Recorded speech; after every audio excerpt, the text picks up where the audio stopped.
Кече мен ишкерлердин коопсуздугу, криминалдын күчөшү, Кыргызстандан чыгарылып кетип аткан акчалар тууралуу парламентте сүйлөсөм, өкмөт башчы мага маселени саясатташтырбагыла деп жооп бериптир.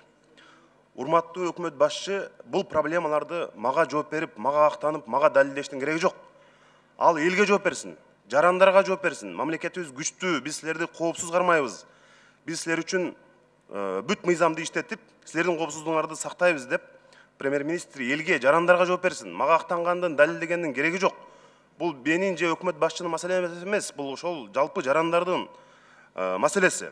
Эми саясатташтырат дейт, саясат болуп кетти деп бир такыр сүйлөбөй коелу парламентте. Биз проблеманы айтып турушубуз керек. Ооруну жашырсаң өлүм ашкерилет дейт. Биз проблеманы мына ушул жерден айтып козгоп турбасак болбойт.